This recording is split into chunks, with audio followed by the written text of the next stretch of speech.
জয়গুরু বন্ধুরা, আমার চ্যানেলে বিউটি কিচেনে আপনাদের সবাইকে স্বাগত। আজকে আমি আপনাদের রান্না করে দেখাবো কই মাছ ভাপা। আমি লাউ পাতা দিয়ে কই মাছ প্রেশার কুকারে ভাপা দেখাবো। এখানে দেখুন আমি কই মাছগুলোকে আমি নিজে কেটেছি। জ্যান্ত কই মাছ নিয়ে আসছিল, দেখেছেন কইগুলো পুরো জ্যান্ত। এই যে এভাবে একটু ফালা ফালা করে দেবেন আপনারা, তাহলে এর ভিতরে মশলাটা ঢোকে। আমি কই মাছটাকে কেটে ধুয়ে টুয়ে রেখেছি। এবার আমি লবণ হলুদ মাখাবো।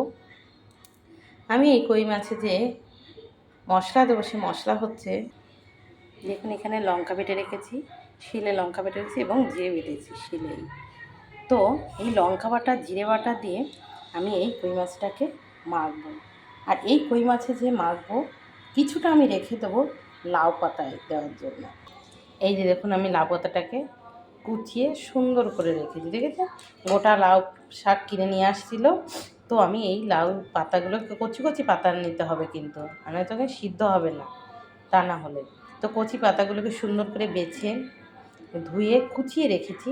এই ভিতরেই আমি লবণ হলুদ তেল এবং ওখান থেকে কিছুটা মশলা এতেও মাখাবো এই লাউ পাতায়। তো এবার দেখুন, এবার আমি দিচ্ছি লবণ। দেখুন মাছে আমি মাছটাকে এবার মাখাবো মশলা দিয়ে। লবণ দিয়ে দিচ্ছি, দিয়ে দেবো হলুদ, দিয়ে আমি দিয়ে দেবো মশলা। আমি বেটে রাখা কিছুটা জিরে, কিছুটা লঙ্কা বাটা দিয়ে দেবো, বেশিটাই মাছে দেবো। এবার এটাকে আমি সুন্দর করে মাখবো এভাবে মেখে। আমি দিয়ে দেবো এর ভিতরে তেল। মাখতে মাখতে মনে হবে, দেখুন এত সুন্দরভাবে মাখতে হবে। এবার আমি দিয়ে দেবো তেল। তেলটা একটু বেশি দিতে হবে, যেহেতু তেলেই মাখা হবে। এভাবে তেল মশলা সুন্দরভাবে যেন কই মাছে, এই যে কই মাছের যে কেটে দিয়েছি, এটা যেন সুন্দরভাবে হয়। এইভাবে দেখুন, বুঝেছে? এভাবে কিন্তু আপনারাও মাখবেন, তেল একটু বেশি দিয়ে মশলা দিয়ে। কই মাছটা আমার মাখা হয়ে গেছে। এবার আমি কই মাছটা রেখে রেডি। এবার আমি এই যে শাক দিয়ে কুচিয়ে রাখা যে শাকটা, সেই শাকটায় আমি দিয়ে দেবো হলুদ, দিয়ে দেবো লবণ। এগুলো কিন্তু পরিমাণ মতন দেবেন, যাতে লবণে পোড়া হলে কিন্তু ভালো লাগবে না।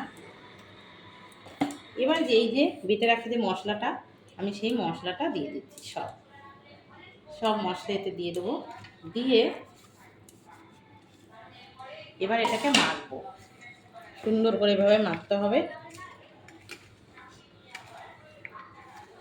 এতেও তেল দিতে হবে। এই যে লাউ পাতাও তেল দিয়ে, দেখুন লাউ পাতায় কিন্তু তেলটা একটু দিতে হবে বেশি। এইভাবে সুন্দর করে মেখে আমি দুটোই রেডি করে নিয়েছি। দেখুন এভাবে হয়ে গেছে। এবার আমি প্রেসার কুকারে বসাবো। দেখুন কীভাবে বসাবো, এই যে মাখা হয়ে গেছে। এবার দেখুন এই যে আমি প্রেসার কুকার নিয়েছি, রেখেছেন। এই প্রেসার কুকারের ভিতরে এবার আমি তেল দেবো। তেলটা একটু বেশি দিতে হবে, মাখানো তো তেল দিয়েছি, তো এখানেও বেশি দিতে হবে। সব জায়গায় একটু তেলটাকে মাখিয়ে দিতে হবে। এবারে এই যে পাতাটা, লাউ পাতাটাকে মশলা মেখেছি, এই লাউ পাতাটা কিছুটা পাতা আগে দিতে হবে, দিয়ে এই যে সুন্দর করে এটা পাতিয়ে দিতে হবে। খুব সুন্দর করে সব জায়গায় একদম পেতে যাবে। এভাবে পাতিয়ে নেবেন, এভাবে দেখেছেন, এভাবে সুন্দর করে পাতিয়ে নেবেন। লাউ পাতা বাতানো হয়েছে। এবার এই যে মাছটা মশলা মেখে রাখা যে মাছ, এবার এই মশলা মেখে রাখা মাছটা আমি সুন্দর করে এভাবে পাতিয়ে দেবো। দেখুন আমি একবারে দিয়ে সুন্দর করে করে সাজিয়ে দিয়ে দেবো। এভাবে সাজিয়ে কিন্তু আপনারাও কিন্তু অতি অবশ্যই কিন্তু এভাবে লাউ পাতা সবসময় কিন্তু বান্ডিল করে তো খাওয়া যায় না, হয়ও না, হয়ে ওঠেও না। তো এভাবে লাউ পাতা দিয়ে কিছুটা এই যে মশলাগুলো সব এর গায়ে গায়ে দিয়ে, বাটিতে সিদ্ধ করা একটা আলাদা, এভাবে লাউ পাতা দিয়ে আপনারা প্রেসার কুকারে এভাবে কিন্তু লাউ পাতায় খেয়ে দেখবেন। বাটি লাউ পাতা বান্ডিল এভাবে কিন্তু আপনাদের আমি দেখিয়েছি। এভাবে এই যে এবার এই যে যেটা রেখেছি লাউ পাতা, এই লাউ পাতা এর উপরে আবার দিয়ে দেবেন যতটুকু থাকবে, যাতে একদম সুন্দর করে সিদ্ধ হয়ে যায়। এবং হয়ে যাবে। এবার আমি ঢাকনা বন্ধ করে দিয়ে দেবো। দেখুন হয়ে গেছে। ঢাকনা বন্ধ করে রেখে দেবো। দেখুন এর উপরে আরেকটু কাঁচা তেল দিয়ে দেবেন, একটু কাঁচা তেল দিয়ে এবার এটাকে আমি দেখুন এভাবে ঢাকনা দিয়ে ঢেকে দিতে, এটা কিন্তু কোনো সিটি পড়বে না, জাস্ট এইভাবে রেখে দিতে হবে। ঠিক আছে, কোনো সিটি পড়লে কিন্তু এটার সব গন্ধ চলে যাবে এবং পিছনে লেগে যাবে প্রেশার কুকারে। একদম হালকা জালে বসাতে হবে। তো আমি এবার বসিয়ে দেবো প্রেশার দিয়ে এভাবে। আমি এই যে বসিয়ে দিয়েছি, দেখুন বন্ধুরা হয়ে গেছে। ঠিক 30 মিনিট মতো কিন্তু আমি রেখেছি, একদম মিনি জালে রাখবেন।